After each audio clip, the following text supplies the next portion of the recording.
Oi, Lombardi, boa Oi, noite, Cláudia. Boa querido. noite. Seja Tudo muito bem? bem-vindo. Deixa eu abaixar aqui um pouquinho só para mim. Seja muito bem-vindo. E eu estou contando um pouquinho como surgiu a ideia de fazer essa live. Sabendo que a psicologia escolar é uma área muito importante, fundamental para a educação, para a escola, para as crianças e para os adolescentes, e também na esteira de um processo em que eu venho procurando trazer pessoas que possam somar com um debate de ideias, com posições divergentes, diferentes, e sabendo também que o Lombardi vem de uma realidade muito diferente da realidade que eu vivi durante muitos anos, né? E aí eu vou apresentar o Lombardi, né? O Lombardi é uma pessoa extremamente amiga de uma família, uma parte da minha família que vive na Paraíba.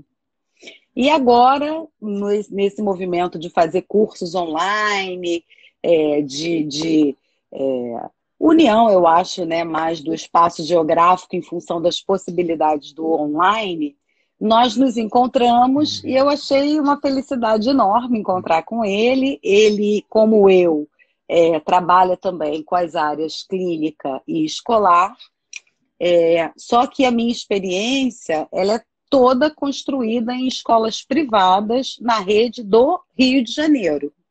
Eu até tenho experiência como palestrante, especialmente para o sul do país, mas do ponto de vista do trabalho em si, a minha experiência é quase toda em torno das escolas aqui do Rio de Janeiro.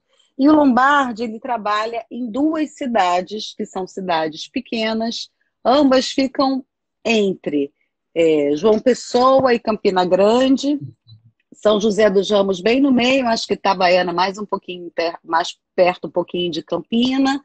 E ele, nesse momento, trabalha numa escola em Itabaiana, né, que se chama Colégio Nossa Senhora da Conceição, na Secretaria de Educação de São José dos Ramos. Essa é a família onde essa é a cidade onde a minha família amada vive, né? E se tiver alguém aí, um super beijo para todo mundo, porque é uma família realmente muito amada, além de ser assessor da editora Somos.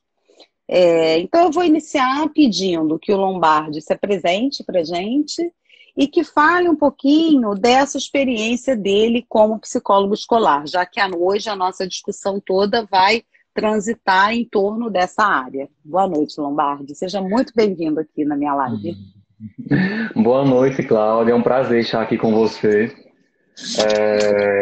conversando sobre uma temática que eu sou completamente apaixonado, né, que é a área da psicologia educacional. Eu conheci a psicologia educacional, Cláudia, quando eu fazia o magistério, que eu fiz o curso Aham. magistério, a licenciatura do ensino técnico para poder dar aula ao ensino fundamental 1, né? E lá eu conheci a Uhum. psicologia, né? Quando estava no último ano do magistério.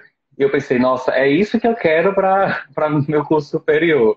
É isso que eu quero para trabalhar. Desde lá eu já tinha esse namoro com a psicologia escolar. E assim que eu terminei a graduação em psicologia, já caí de cara na especialização em psicologia escolar, depois fiz em avaliação psicológica. Já comecei a trabalhar de fato também assim que saí da graduação. Como você colocou, hoje eu trabalho numa secretaria de educação aqui na cidade que você conhece, da sua família. Também trabalho como psicólogo escolar numa cidade vizinha e estou como assessor na editora Somos. E através dessa editora Somos, nesse período de pandemia especial, viajei o Brasil inteiro, viu, Cláudia?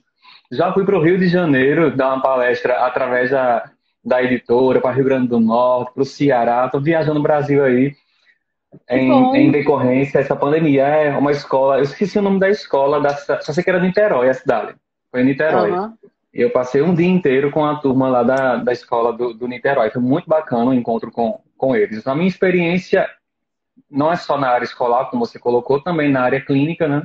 Que são áreas Uhum. que eu acho próximas, são áreas desafiadoras, a área escolar principalmente, né? Você deve reconhecer que nós temos poucos profissionais ainda na área da psicologia escolar, mas eu tenho certeza que outros despertarão esse desejo aí para conhecer mais a psicologia escolar, que é um campo onde eu costumo falar que nós recebemos de tudo. Todo tipo de demanda nós conseguimos ver dentro de uma escola.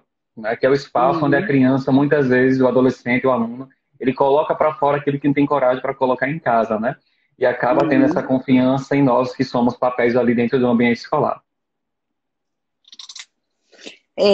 O que que você poderia colocar para nós com relação às especificidades do trabalho do psicólogo escolar? Como você disse muito bem, e o intuito dessa live, inclusive, é divulgar um pouco mais desse trabalho do psicólogo escolar, porque, de fato, a gente observa que, mesmo durante os cursos da graduação, muito recentemente, eu fiz uma pesquisa observando os currículos das universidades públicas em diversas capitais no Brasil, e a gente tem um peso muito pequeno da psicologia escolar nos nossos currículos. Eu, particularmente, estudei há muitos anos atrás na UERJ, e a UERJ, aqui no Rio de Janeiro, é uma das poucas universidades que tem essa área bastante desenvolvida. Acho que a UF também tem bastante, meu mestrado foi lá. E o intuito com essa live é exatamente que se estabeleça um convite para que novos psicólogos, novos colegas venham integrar essa área, que é uma área muito importante para a educação de forma geral, e que é uma área que tem espaço de trabalho. A gente vê muitos colegas dizendo, a área da psicologia é uma área difícil, não há espaço. Na educação a gente encontra, sim, espaço bastante fecundo. Então, eu gostaria que você começasse falando um pouquinho para a gente o que que você pensa ser o diferencial do trabalho da psicologia escolar quando a gente pensa nela, não em oposição, mas em comparação com outras áreas da psicologia?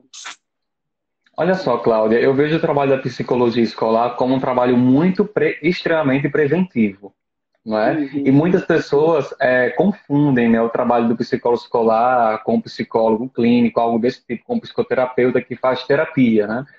Quando eu entrei nesse colégio, por exemplo, lá de Itabaiana, e também comecei a trabalhar aqui na Secretaria de Educação, a primeira coisa que eu fiz foi deixar claro qual seria o papel do psicólogo escolar, né? Para não haver uhum, uma confusão.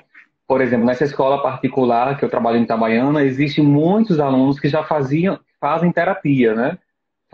Que fazem terapia aí cada um nas suas regiões. E alguns pais ficaram preocupados. Então agora chegou a hora, então eu vou tirar meu filho da terapia já que tem um psicólogo na escola, não é? Porque uhum, confundiam aí, pensando que eu ia dar conta de tudo. Até porque não consigo, né? Uma escola com mais de 500 alunos não tem como, né? Então, um trabalho diferenciado que a gente consegue perceber da psicologia escolar é um trabalho preventivo. Vamos lá, nós trabalhamos uhum, muito com a temática de violência, do bullying, né, o abuso sexual, todas essas temáticas que trazem na psicologia. Então, eu não vou esperar chegar a acontecer na escola um caso de bullying para começar a trabalhar o bullying. De jeito maneira. Eu uhum, faço um trabalho preventivo para que o bullying não. Eu não vou garantir que não aconteça. Você sabe que nós não temos como garantir isso, né? Mas nós estamos agindo com a prevenção para que aqueles casos sejam diminuídos dentro daquele ambiente escolar. Como também os casos de abuso sexual. Aqui na Paraíba, Cláudio, teve muitos casos ano passado em escola de João Pessoa, sabe? Onde aconteceu a uhum. violência dentro da própria escola de fato. Né? Então, eu jamais que vou esperar acontecer uma situação dessa para começar a falar do abuso sexual dentro de uma escola. Não. Aquilo que eu vejo que pode causar sofrimento na vida do aluno, eu vou estar trabalhando a fim de diminuir e informá-los, deixá-los educados naquilo que porventura pudesse surgir e causar um sofrimento na vida dos mesmos. E Lombardi, na prática, como é que você desenvolve esse trabalho preventivo? Fala um pouquinho mais assim dos meandros desse trabalho. Sim, sim. Então, eu tenho os dias que eu fico em cada escola, né? Lá na escola particular, por exemplo, eu tenho tantos dias no colégio. Eu passo o dia, realizo plantões psicológicos, sempre realizo oficinas com os alunos, faço as escutas individuais, realizo os projetos de acordo com a demanda que eu estou presenciando, né? Eu não vou aplicar no colégio um projeto aleatório, não. Eu tenho que ver qual a necessidade da escola, do que a escola está precisando para poder trabalhar naquela linha. Então, realização de Uhum, projetos, o plantão psicológico, a intervenção em grupo é muito, muito importante. A intervenção com os professores, a dinâmica de grupo é algo que eu uso bastante, constantemente dentro da escola. Não só com os alunos, mas também com os professores. Logicamente que o nosso foco na escola são os alunos, mas nós não podemos nunca descartar os professores, a gestão escolar, o corpo pedagógico e principalmente a família. A cada início de bimestre, semestre, nós realizamos reuniões com os pais de maneira gradativa, os pais da educação infantil, os pais da educação do Fundamental 1, do Fundamental 2, do ensino médio, porque são demandas diferentes. Não é interessante para mim, por exemplo, realizar uma reunião enorme com muita gente, onde um assunto que diz respeito ao infantil eu trazer para o ensino médio. Então, lá existe muito essa conversa minha com a coordenação pedagógica para que haja essa separação, para que eu possa ter um contato mais rico, mais próximo com aquele pai na qual eu vejo aquela demanda específica. Além disso, pode falar. Pode falar, não, pode continuar. Além disso, esse contato com a família se estende muito, sabe? Todos os projetos que eu realizo com os alunos, por exemplo, eu busco colocar a família ali também. Nesse período online mesmo, essa plataforma virtual, eu estou trazendo a família, quando eu posso, eu coloco a família dentro das dinâmicas também de grupo com os meninos, que é importantíssimo o trabalho da família junto conosco.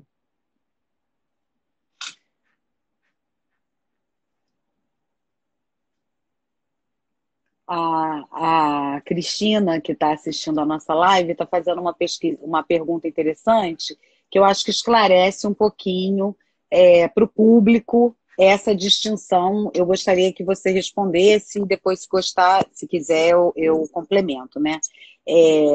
No Rio de Janeiro, nós temos os setores de orientação educacional. Então, a Cristina pergunta se a formação desses orientadores educacionais necessariamente precisa ser a formação em psicologia. Você pode responder? Aqui na Paraíba nós não temos essa sigla, né, como vocês têm aí. Nós temos a orientação educacional, sim, mas que não são formados exclusivamente por psicólogos, não. São orientadores escolares, supervisores escolares, coordenadores pedagógicos, né? O setor de psicologia escolar por aqui é algo que está sendo implantado ainda. João Pessoa já tem muito em alta, mas o restante da cidade de Paraíba está sendo colocado aos poucos ainda, porque é uma área nova. Para você ter ideia, na secretaria, nos 2 ambientes que eu trabalho hoje, eu estou sendo o primeiro psicólogo. No colégio particular não existia. No colégio particular não existia psicólogo escolar. Eu sempre prestava uma assessoria lá. Mas a psicologia escolar, de fato, não existia. Eu fui o primeiro, como também a Secretaria de Educação aqui da cidade. Também não se tinha um psicólogo. Nós implantamos a área da psicologia escolar. Eu vou tentar explicar um pouquinho como funciona no Rio de Janeiro. Aqui no Rio de Janeiro, nós tínhamos na formação da pedagogia como uma das especializações possíveis a orientação educacional. A outra era a coordenação pedagógica. Então, historicamente, nós temos a presença de pedagogos com formação em orientação educacional, atuando junto às escolas.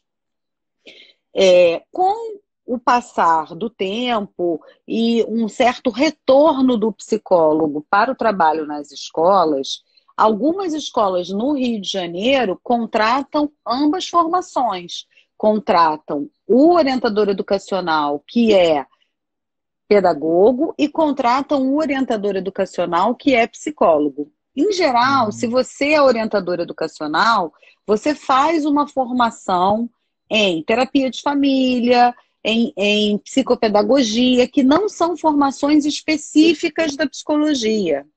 Entretanto, o profissional que é psicólogo, para ingressar na escola, ele faz o caminho inverso. Em geral, ele vai buscar, como você relatou bem, a experiência do magistério, né, que fez com que você se interessasse pela área de psicologia escolar. Foi também o que me trouxe para a área de psicologia escolar. Eu comecei muito jovem, aos 19 anos, trabalhando numa escola de educação infantil.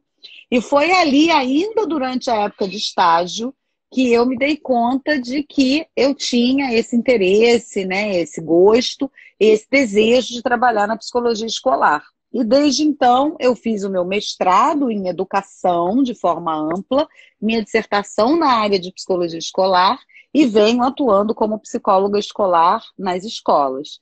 Mas algumas escolas, elas assinam, né, o seu registro profissional. Ele acontece como psicólogo e em outras escolas acontecem como orientador educacional, embora a nossa formação seja de psicologia. De maneira estrita, existem sim diferenças específicas. De maneira ampla, o que eu tenho observado no Rio de Janeiro é que nas escolas onde os dois profissionais convivem, o que tem havido, e que eu entendo que é muito saudável, é uma aproximação entre os dois trabalhos. Então, o trabalho é um trabalho de parceria. Eu já trabalhei com várias orientadoras educacionais que são pedagogas, que trazem uma excelente formação e que só somam ao trabalho do psicólogo na escola.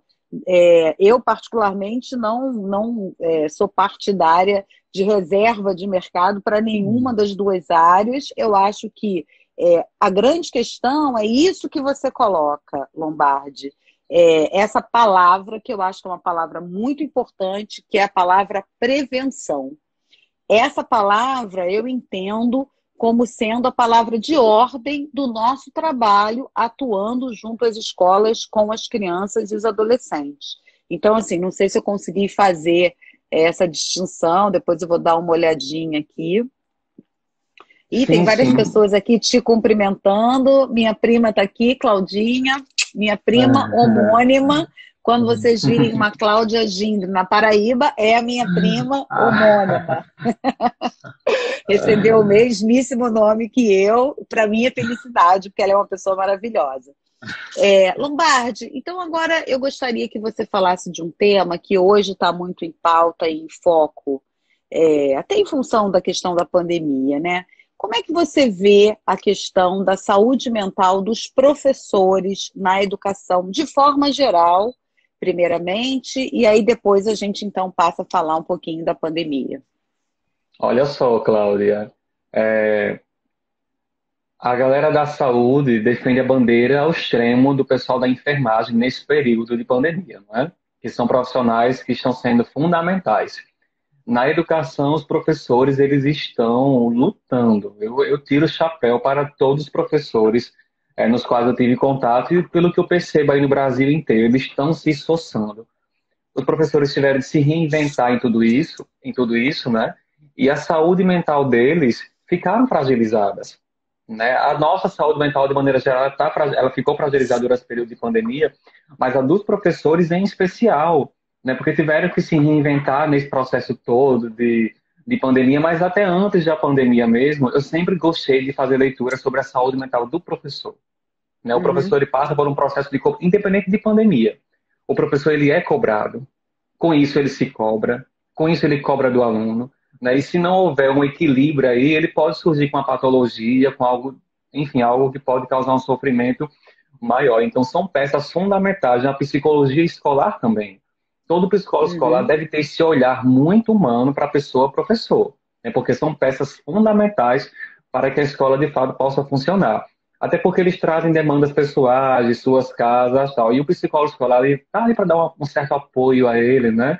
Para tentar possibilitar que ele pense que a vida dele não é só sofrimento, não é só dificuldade, mas que sim tem uma missão, né? E essa missão ela pode ser sim valorizada, ela pode ser trabalhada na medida em que houver uma escuta, um espaço para eles. No mesmo momento que a gente coloca um espaço para ouvir os alunos, também precisamos colocar um espaço para ouvir os professores. Como é a recepção dos professores lá na sua realidade, na Paraíba, com relação à presença do psicólogo na escola, Lombardi?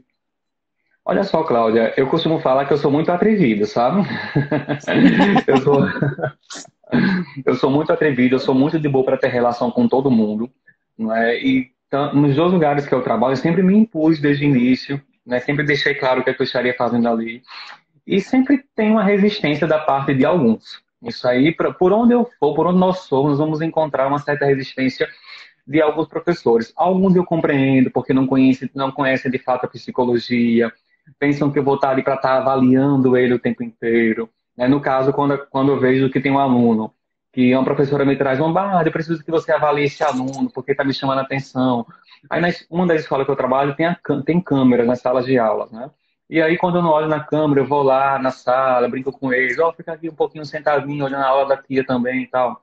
E alguns professores não são tão abertos quanto a isso, né? Eles se sentem ameaçados, o psicólogo está aqui me avaliando para falar para a direção algo, se eu estou dando uma aula boa ou não.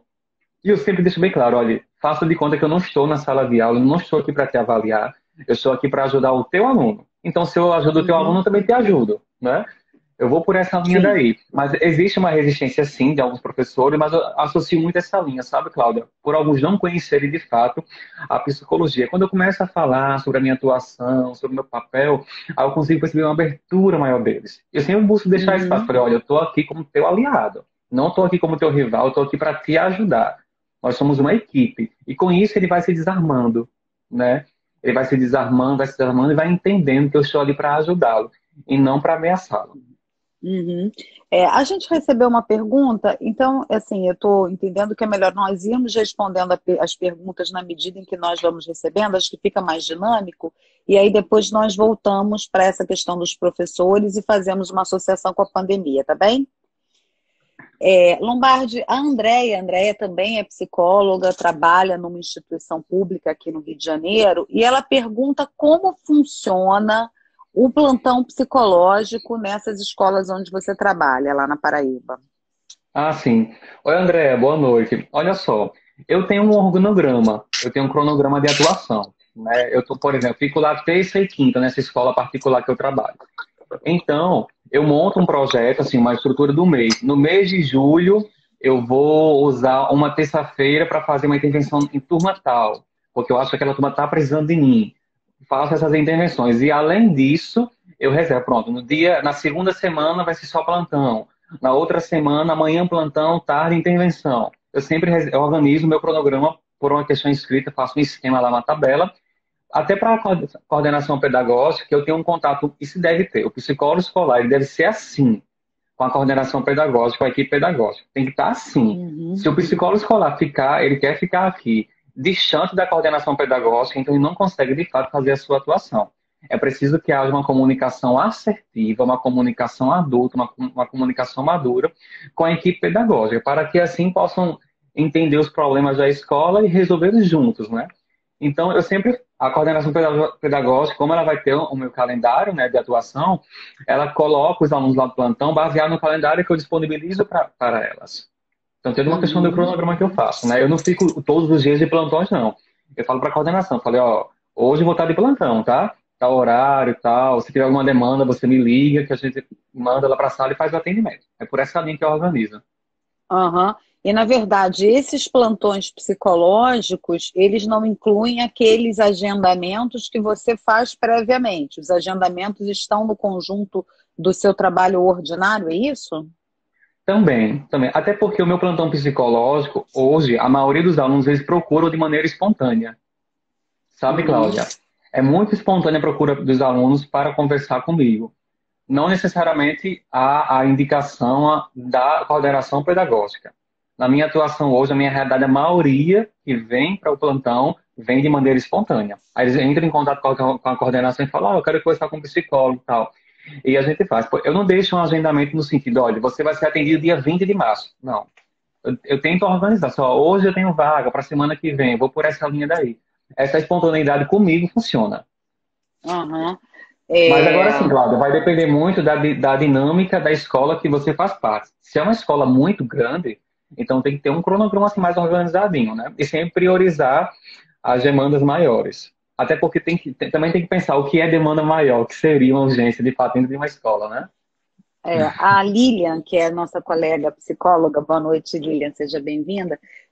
Ela colocou a frase: esse plantão eu preciso ser funcionária. Eu entendi que talvez seja uma pergunta. Esse plantão, necessariamente, você precisa ser um funcionário da escola?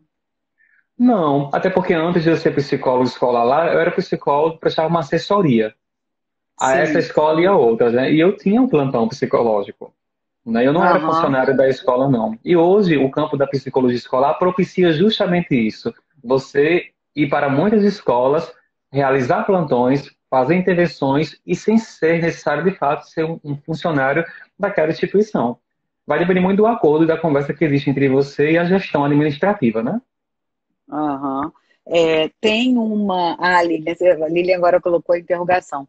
Tem uma observação da Juliana, que também é nossa colega, também é psicóloga, em que ela sublinha a importância dessa relação muito próxima entre o psicólogo e as equipes pedagógicas. Eu gostaria até de falar um pouquinho sobre isso, porque é, essas funções, embora elas sejam bastante distintas, há características específicas da psicologia, características específicas da coordenação.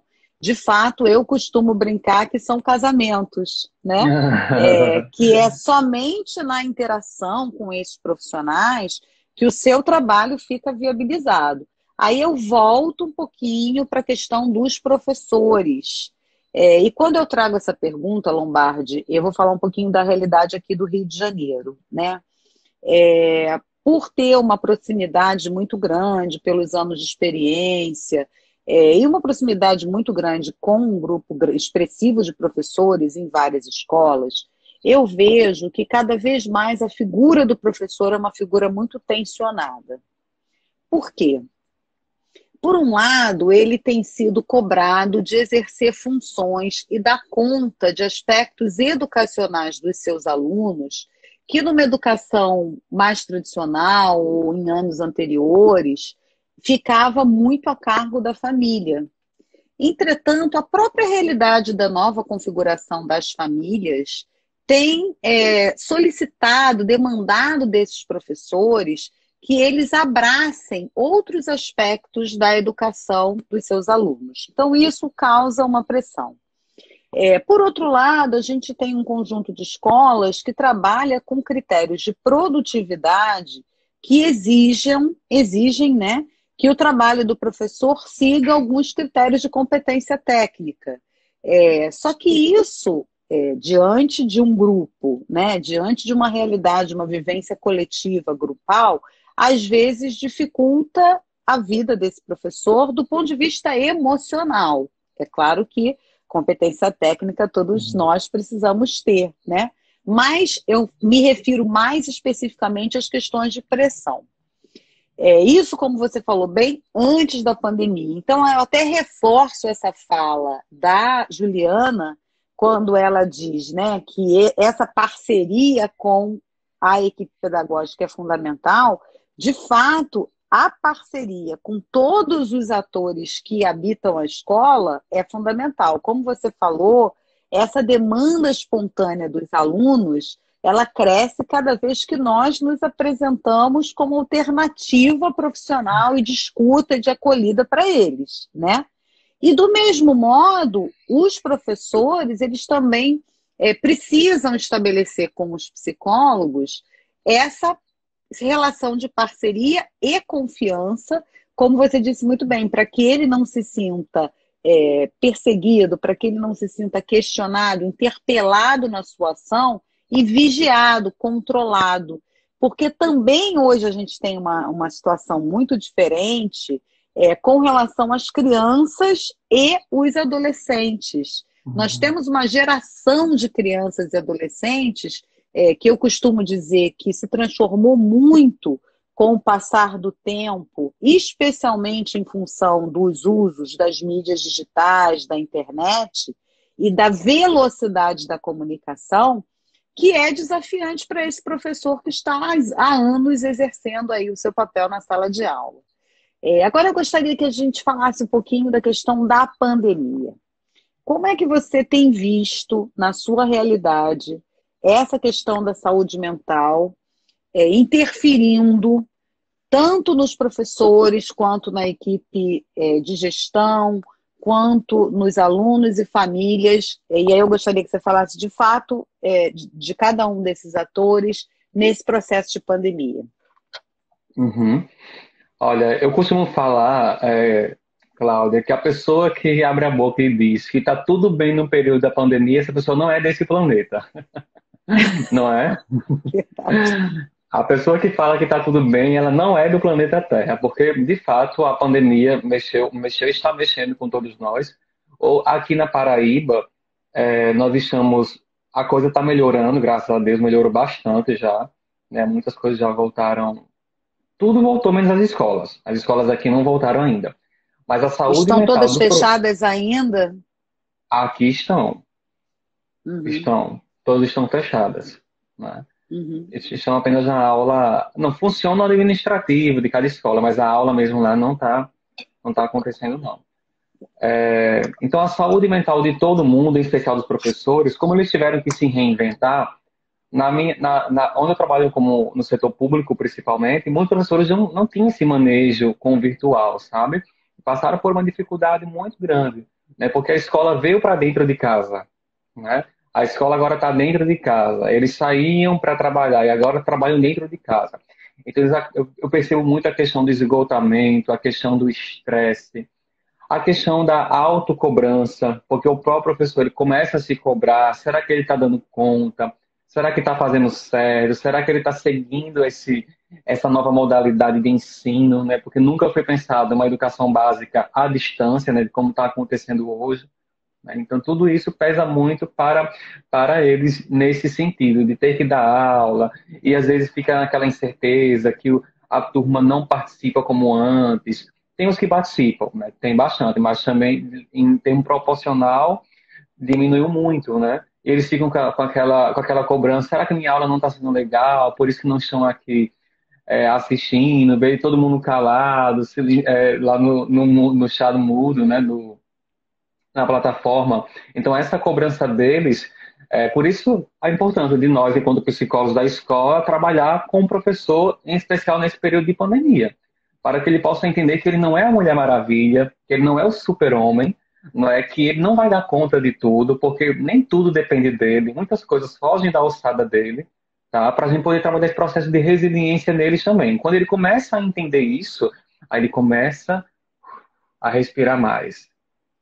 O que eu vejo, sabe, Lombardi, é que neste momento especificamente, o professor ele está precisando muito dessa acolhida. É, Porque aqui no Rio de Janeiro, a maioria das escolas, não, todas as escolas, elas, de um momento para o outro, introduziram um modelo online. E esses professores passaram a conviver com todas as suas demandas da casa, da família, né? É, e de fato, tiveram que aprender a utilizar os recursos online numa velocidade muito grande, né? E ainda tem, dependendo da plataforma com a qual eles trabalham, um pouco essa questão da solidão, porque o trabalho do professor, o trabalho do psicólogo numa escola, é um trabalho de relação humana, é um trabalho de interação. Então, você ter um grupo de alunos, muitas vezes com câmeras desligadas, é um desafio muito grande. E às vezes é de uma enorme frustração. Eu ouvi relatos de professores que se emocionaram quando, numa aula de ensino médio, os seus estudantes todos abriram as câmeras ao mesmo tempo. Isso é um gesto de carinho, de acolhida, né? E é uma demonstração de afeto, de que eles estão ali presentes junto com o professor. Então, nesse momento, eu acho que esse trabalho é fundamental. A Andréia está perguntando aqui, como é que tem sido o seu trabalho, sua atuação na escola durante o processo da pandemia online? Como tem sido esse trabalho? olha só, André, vem sendo bem desafiador porque eu amo trabalhar, não é? E a escola teve que fazer algumas renúncias, né, na minha atuação no sentido da prática, não é? Por exemplo, a escola privada que eu trabalho tem todas as modalidades, o infantil ou ensino médio. Então, eu não estou tendo contato com o pessoal do infantil, nem com o pessoal do Fundamental 1. A minha atuação Uhum. está sendo com o Fundamental 2 e com o ensino médio, que funciona, as mesmas turmas que tem de manhã, tem de tarde, sendo que no online juntaram todos em um único horário, né? Para não ficar algo grandioso, espaçoso demais. Aí, o que é que eu faço? Com cada turma, do sexto ao terceiro ano, tem um encontro por semana com duração de 50 minutos. Uhum. Eles me Uhum. colocaram dentro da grade dentro da grade de horários dos professores, e eu tenho um horário para mim, para poder ter essa conversa com eles. A cada semana eu levo uma temática diferente. No mês de setembro mesmo, passei o setembro inteiro falando sobre a questão da valorização da vida. O mês de outubro agora já me programei que irei passar o mês inteiro falando sobre saúde mental, inteligência emocional. No mês de agosto, passei o Uhum. mês inteiro trazendo temas, fazendo jus ao Dia do Estudante, algo desse tipo. Então, toda semana, Andréia, eu tenho 50 minutos com cada turma, né? E eu percebo a diferença que as turmas maiores têm uma ausência maior dos alunos. Eu já percebi que o pessoal do ensino médio, e pelo que eu vi dos meus colegas aí do Brasil afora, é uma realidade meio que geral, né? Eu já tive, pronto, hoje mesmo, hoje eu realizei um encontro com uma turma do nono ano. Só tinham dois alunos comigo, né? Dois Nossa. alunos. Agora sim, aí na outra semana, eles oscilam muito. Na outra semana tá a turma toda, na outra semana tá a metade. Eu compreendo que para eles também são cansativos. Essa semana eu até compreendi, porque eles semana passada fizeram provas. Aí passaram de segunda a sexta fazendo provas. Aí ficam meio que cansados. Aí se dão as férias aí pós-provas. Mas a minha atuação hoje está sendo por essa linha, tá, Andréa? A cada semana eu tenho um encontro. E com o pessoal do Fundamental 1, por vez eu realizo o encontro com a turma do quinto ano. Então, uma turma já maiorzinha, Uhum. que já consegue ter uma compreensão melhor. Mas o ensino infantil não estou tendo contato com eles. E as séries iniciais do Fundamental 1 também não. Agora, com o Fundamental 2 e o médio, o meu encontro está sendo semanal com eles. É, aqui no Rio, Lombardi, varia de escola para escola, né? Na verdade, o maior desafio no Rio de Janeiro, eu entendo que sejam das escolas públicas, né? Até porque a gente, infelizmente, tem uma população que não tem acesso aos recursos digitais, às vezes, para entrar nas plataformas e acessar o que os professores apresentam, né? Além de também termos uma carência, uma escassez desses profissionais na educação pública, mas na rede privada nós temos escolas que optaram por manter os seus modelos apenas com as matérias do que nós chamamos de currículo comum, né, matemática, história, geografia, e outras escolas que abriram esse espaço. Eu, por exemplo, venho de uma realidade que é essa, né? Abriram esse espaço para esses horários é, semanais do psicólogo com os seus estudantes. E eu digo assim que foi uma experiência espetacular, embora muito difícil para nós psicólogos por conta dessa questão da interação. Os alunos aproveitaram muito esse espaço e assim quase que aguardam essas aulas para poderem ali colocar suas angústias, suas dificuldades, o que eles estão tendo de dúvida, né, com relação ao próprio funcionamento do trabalho online. Agora, fala um pouquinho para a gente como é que você vê essa questão da saúde emocional dos alunos, e das famílias durante esse período da pandemia, Lombardi.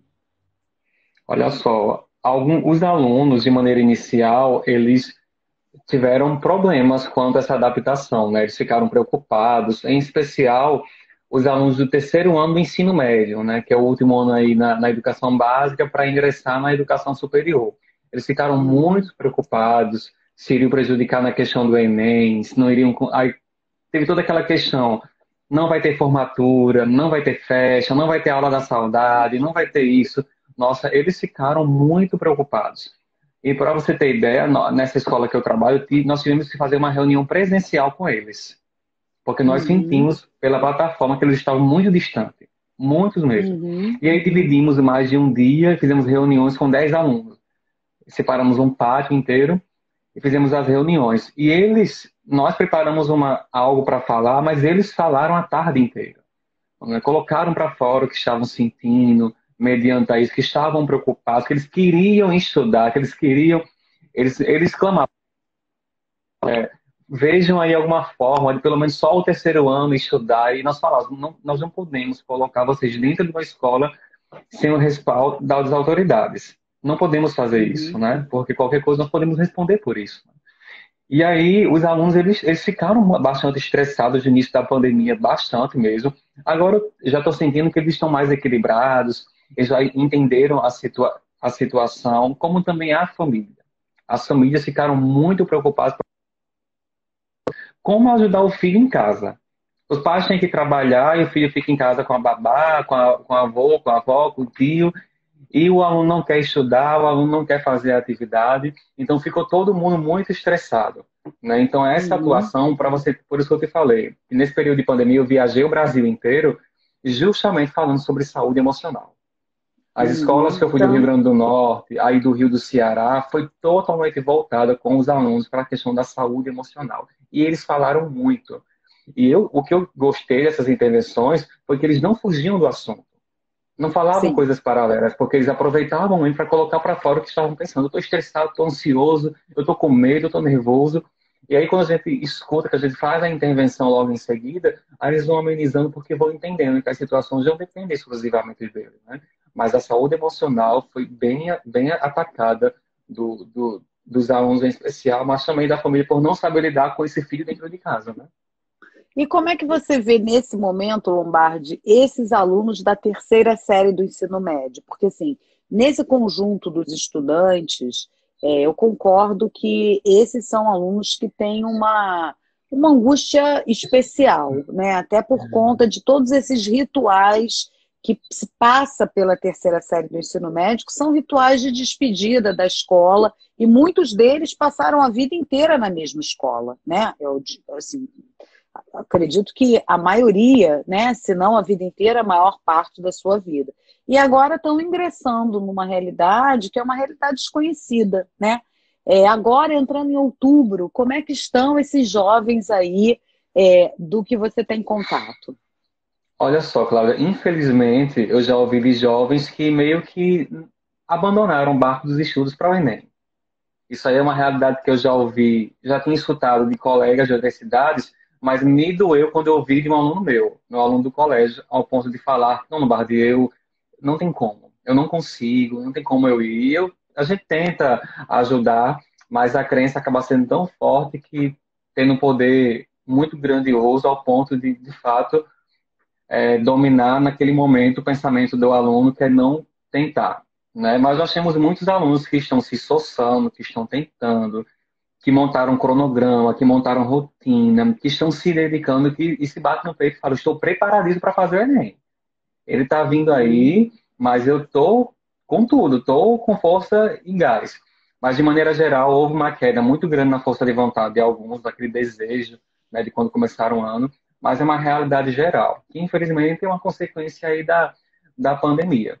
Mas, de maneira geral, Eu eles ficam preocupados, ansiosos quanto a essa questão. Mas aí eu busco trabalhar sempre a questão da conscientização deles no sentido de, se não deu certo agora, vai dar certo depois.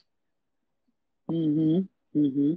Agora, Lombardi, vamos lá, uma pergunta que aqui no Rio de Janeiro é uma pergunta difícil, é uma pergunta sobre a qual se tem debruçado. Neste momento, nas últimas semanas, nós tivemos o retorno presencial de algumas escolas da rede privada. O que você pensa a respeito do retorno presencial dos alunos às escolas nesse momento? Olha, Cláudia, aqui no Nordeste, algumas escolas voltaram com método híbrido, né? Aquela questão da a divisória, a aula presencial, a aula online, mas pelo que eu vejo aí no noticiário, a participação está sendo muito pouca, né? Está sendo muito A pouca frequência a presencial, né? frequência. Isso, a frequência que os próprios pais não querem mandar os filhos para a escola. Por mais Uhum. que, pronto, aqui na nossa cidade mesmo, onde eu moro, não temos casos de coronavírus. Está zerado aqui. Lá em Itabaiana nós temos alguns casos ainda. De maneira geral ainda tem. O vírus não acabou, está por aí rolando por toda a comunidade, né? Então os próprios pais Uhum. eles não estão desejando. Né? Lá no colégio, por exemplo, nós fizemos uma enquete. Sabe, Cláudia? A administração do colégio fez uma enquete. Se os pais. Eram duas opções: voltar com o método híbrido, caso o governo da Paraíba lançasse essa permissão, ou só ano que vem, quando voltar, quando estiverem com a vacina aí pronta. E Uhum. unânimo, unânimo, Cláudia, 100% da enquete foi só quando chegar a vacina. As famílias se posicionaram dessa maneira. As famílias. As famílias. Da minha É. parte, eu acho é um risco. Eu sou um pouco receoso quanto a isso, eu acho um risco, levando em consideração a estrutura física aqui da escola. São escolas apertadas, são escolas, salas quentes, né? A escola particular tem um conforto maior, né? Mas mesmo assim são turmas que possuem muitos alunos, né? Então, na questão de organização, de tempo, nós não teríamos um espaço para atender todo mundo se fosse fazer uma divisória, porque a escola funciona o Uhum, dia todo, então não teríamos espaço para essa divisória dessa maneira. Então, eu acho que, como já estamos no mês de outubro, né? As escolas geralmente terminam na primeira semana de dezembro. Pronto, essa escola particular que eu trabalho conclui no final de novembro, porque as aulas começam sim, lá no mês de janeiro, começa bem no início de janeiro mesmo, né? E sim. aí, voltar agora seria uma questão de tirar da questão dos pais, de alguns pais, seria para tirar o filho o peso das costas, né? Vamos colocar para a escola para tirar um pouco do peso. Mas a questão do É. aproveitamento seria muito pouco aí, um mês e alguns dias, né? Assim, eu tenho uma posição, porque no Rio de Janeiro a gente está com uma discussão bastante acirrada, Lombardi. Inclusive, a gente tem uma posição da Sociedade, de Pediatria do Rio de Janeiro que advoga na causa do retorno presencial às aulas, sob o argumento, sob a alegação de que as crianças e os adolescentes precisam desse contato presencial. Gostaria de fazer algumas ponderações sobre isso. Por quê? É óbvio que a preocupação das famílias com relação a essa ausência presencial nas escolas, ela é legítima. Eu tenho dito, principalmente no meu consultório, que hoje uma das maiores preocupações são as consequências emocionais que essa pandemia vai deixar para esse grupo de crianças e adolescentes que está passando por ela. Ontem eu ouvi o relato de uma criança de 9 anos no meu consultório, e eu permaneço com os atendimentos online, em que ele me descrevia com detalhes todas as perdas, é um menino muito articulado, todas as perdas afetivas que ele teve com a questão do isolamento social e os impactos que isso tem causado a ele. De fato, é alguma coisa muito comovente para nós que trabalhamos com criança e adolescente, nos sensibiliza, nos preocupa e, de fato, como você falou, né? Quando houver o retorno presencial, e mesmo agora, onde há essa possibilidade de trabalho com esses estudantes, esse é um tema que tem que estar na ordem máxima das nossas preocupações. Entretanto, por outro lado, nós vivemos uma realidade no Brasil, mesmo nos grandes centros, mesmo em escolas com estruturas, em que o risco da contaminação ainda existe, é muito grande. No Rio de Janeiro, por exemplo, nós tivemos uma abertura gradual que acabou trazendo um rompimento do isolamento social de forma muito radical em alguns grupos, em alguns bairros, independente, inclusive, de localização e de classe social. Nós temos um movimento que nega a transmissão do vírus, que nega, inclusive, a doença. E o que eu acho mais grave é que, na medida em que essas pessoas seguem essa onda negacionista, elas deixam outras pessoas que estão mantendo o isolamento social mais tempo nas suas residências. Por quê? Se você se acha no direito, por um desejo individual, de ir a um bar, de conviver com uma aglomeração, sem o menor cuidado preventivo, você aumenta o número de contaminações e, com isso, você adia mais o retorno presencial, não só das escolas, mas daquelas pessoas que estão seguindo o isolamento. Então, eu penso que é uma questão muito complexa e que essa posição de que os estudantes precisam do retorno por razões de convivência social, embora por um lado ela faça sentido, por outro lado ela é bastante temerária. A gente tem notícia já de escola que abriu, né, presencialmente e teve que fechar um grupo de estudantes porque já apareceu o caso da Covid. Então, a gente, na verdade, está acompanhando e bastante receoso, inclusive, de como isso vai acontecer. E fora, eu acho a questão dos próprios profissionais de educação que trabalham com muito mais instabilidade nesse esquema híbrido. né? Houve um tempo em que se passou se acomodando e construindo esse trabalho, e agora a solicitação é que o esquema seja completamente diferente. Então, assim, eu trouxe esse assunto porque, de fato, é um assunto que não sei se tem uma resposta única, mas é um assunto sobre o qual nós temos que continuar refletindo de maneira muito crítica, sem achar que uma resposta imediata, pronta e clara vai dar conta das reais necessidades da nossa sociedade nesse momento. Bom, agora eu gostaria que você citasse para a gente está chegando aí no finalzinho já da nossa live, a gente tem alguns minutos, né? Eu gostaria que você falasse um pouquinho do trabalho, dos aspectos socioemocionais que hoje a gente tem tão forte, tão importantes nas escolas. Como é que esse trabalho é desenvolvido? No que ele consiste exatamente? Fala um pouquinho disso para a gente.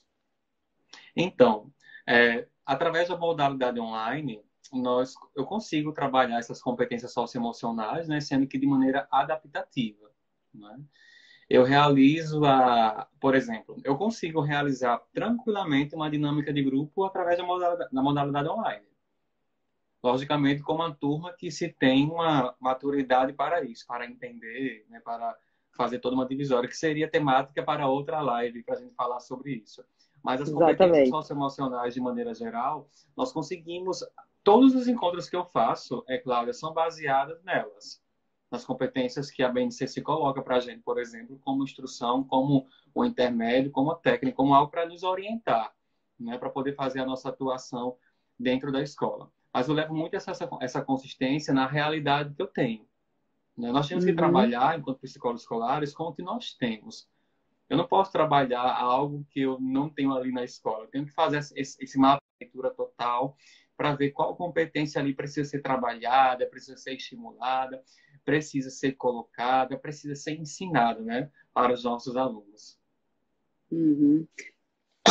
Esse assunto é um assunto muito caro, porque nós temos agora, e aí assim, nos aproximando do encerramento da nossa live, eu gostaria de marcar isso, né?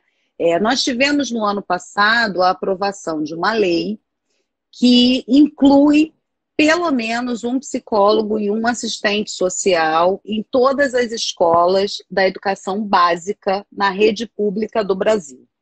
Então, assim, eu entendo, já fiz inclusive uma postagem sobre isso, que isso é um avanço muito significativo para nós, profissionais da psicologia, né? E que somos apaixonados por esse trabalho.